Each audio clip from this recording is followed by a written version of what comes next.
Mr. Speaker, she asked about leadership. When I see religious events in Trafalgar Square, when I see Hindus celebrating Diwali, when I see Jews celebrating Hanukkah live, when I see Christians performing the Passion of Christ, or Muslims praying, that shows the great strength of our diverse city and country. I've never heard her party call out anything other than the Muslim events. It's only when Muslims are praying. The only conclusion is the Tory party has got a problem with Muslims. Can I just say, people say, I am not responsible for the answers. I've just got to say that. Stick around, because what you are about to see is Keir Starmer once again dodging a direct question as Kemi Badenoch presses him hard, repeating the same tough question over and over and revealing just how far he is willing to go to avoid giving a straight answer. Now, before we jump into the moment, just a quick note. If you're into sharp political clips like this, take a second to like the video and subscribe, because most of you watching right now are not subscribed, and it really does help more than you might think. All right, let's get straight into it.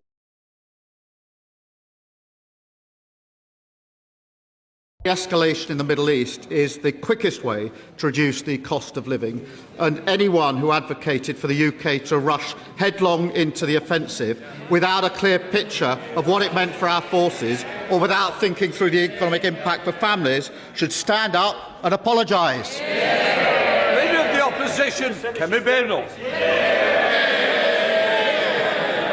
Thank you, Mr. Speaker. The Prime Minister tried to avoid scrutiny on the Mandelson files by releasing the documents immediately after Prime Minister's questions last week. So let me ask him now. Did the Prime Minister personally speak to Peter Mandelson about his relationship with the convicted paedophile Jeffrey Epstein before appointing him as our ambassador to Washington? Prime Minister. Mr. Speaker, let me start where I must. This was my mistake in making the appointment, and I've apologised to the victims of Epstein. I do so again. The government is complying with the humble address in full, but we are also continuing to support the police in their investigation. The matter of process was looked at by the independent adviser on ministerial standards. It's clear the appointment process wasn't strong enough, and that's why I've already strengthened it.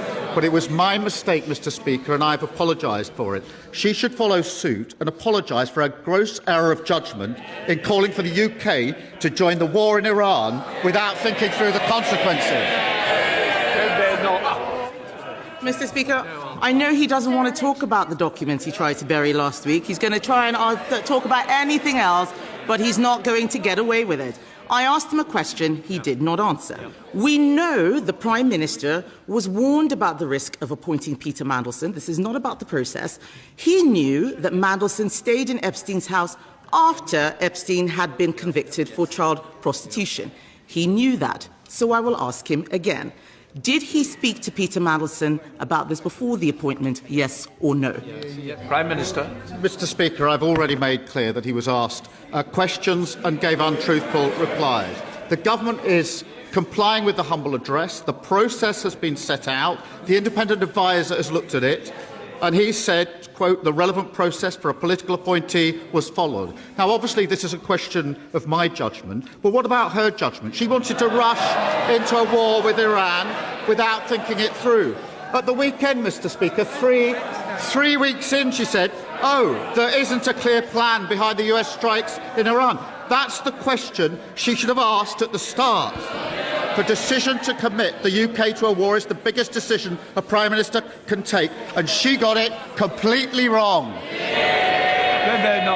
I didn't hear an answer, Mr. Speaker, and he's right. It is about his judgment. He has repeatedly told us that Peter Mandelson lied to him, but he won't tell us if he actually picked up the phone and spoke to Mandelson before appointing him. This doesn't make any sense. The Prime Minister told us on the record, and I quote, I believed the lies he told me.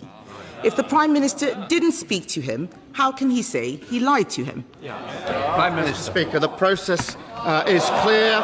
It's been looked at by the independent adviser. And she asked me about the process and judgment on appointments. She appointed the Shadow Justice Secretary. He said last night that Muslims praying in public including the Mayor of London, practising his faith, are not welcome. He described it as an act of domination, straight from the Islamist playbook. If we're in my team, he'd be gone. It's utterly appalling.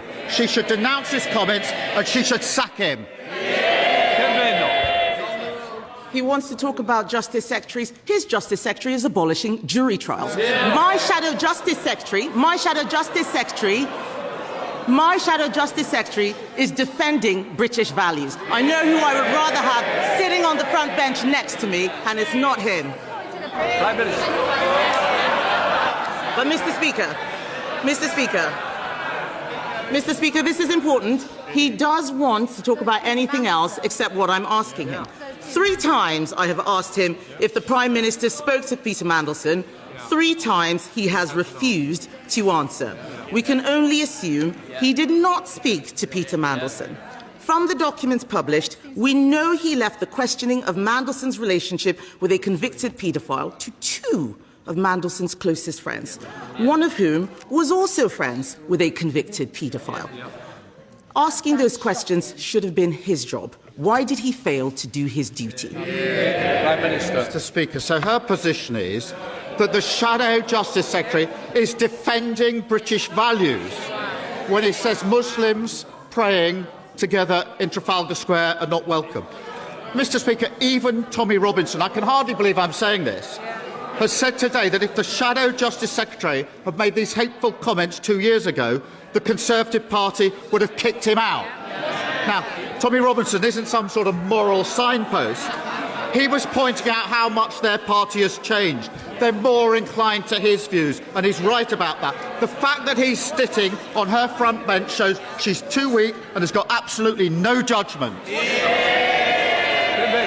The Prime Minister wants to talk about my leadership. I'm shocked because his former deputy has just fired the starting gun on the race to replace him. And I'll tell him one thing. She and I both agree that this weak man should be replaced by a strong woman.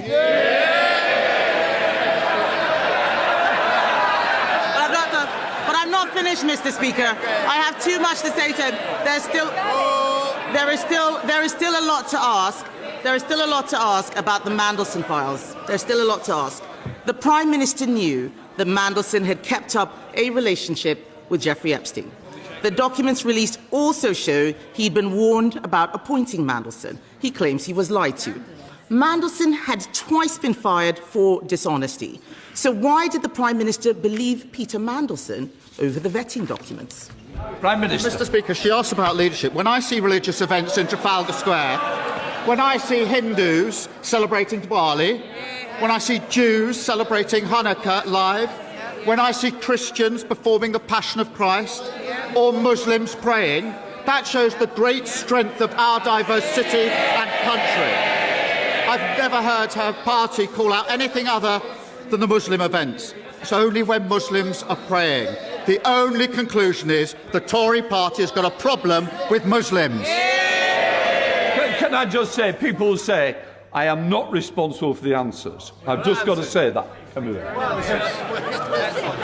Thank you, Mr. Speaker. It's a shame he's not responsible for the answers either. The Prime Minister wants us to believe that he is a serious leader, but he doesn't do the work. He outsources the decisions, and when things go wrong, he blames the vetting, he blames the Chief of Staff, he blames the Cabinet Secretary, he blames anyone but himself.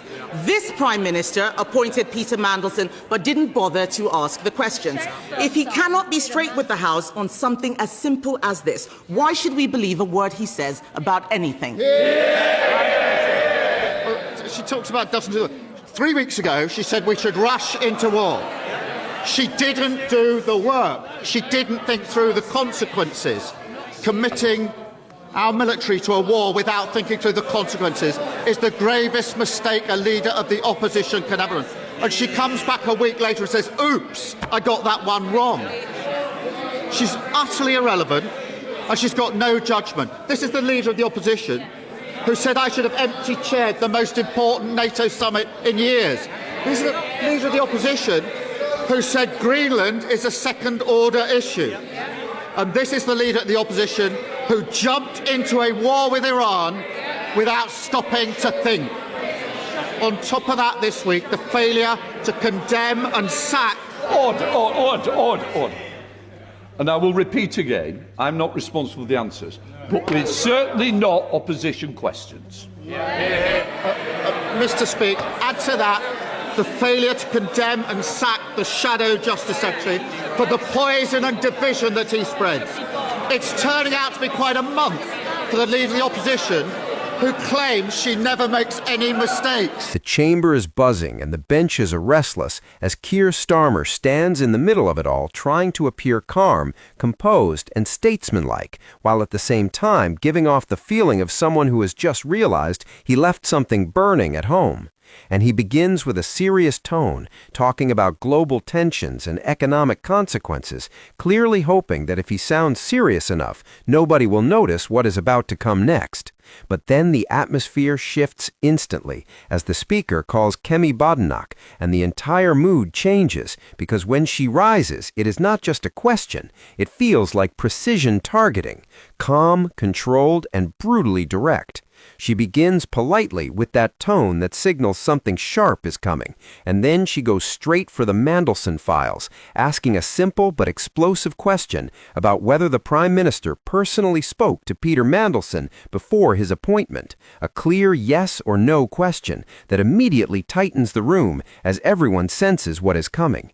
Starmer rises, clears his throat, adjusts himself, and instead of answering, he begins what can only be described as a long, scenic detour through accountability, talking about apologies, processes, and independent advisors, as if they are abstract shields that absorb responsibility. But the one thing missing is an actual answer, and it is almost impressive in a frustrating way, like someone being asked the time and responding with the entire history of clocks. Badenoch is not satisfied and presses again with even sharper focus, repeating the question slowly and clearly. Did you speak to him, yes or no? And once again, Starmer avoids it, shifting into another explanation about processes and standards, before suddenly pivoting to attack her past comments and political positions, as if changing direction will make the original question disappear. While the audience at home can almost feel the confusion because the question is still hanging there unanswered, like an email marked urgent that has been ignored for days. Badenoch does not let up and instead becomes even more focused, pointing out that she has asked 3 times and received no answer, and now asking what that avoidance itself implies. The tension in the chamber builds, with MPs leaning forward and reactions spreading across the benches, as Starmer doubles down again on advisors and procedures while continuing to avoid the direct question. Then, in a sudden shift, he moves the debate onto criticisms of her party, trying to redirect the entire conversation elsewhere, as if changing the subject might erase what was asked. But it does not work, because Badenoch immediately returns even stronger, tightening the pressure with each exchange, as the pattern becomes obvious: question asked, no answer given, deflection repeated. And then she delivers a powerful line, questioning how he can claim he was misled if he did not even speak to Mandelson in the first place.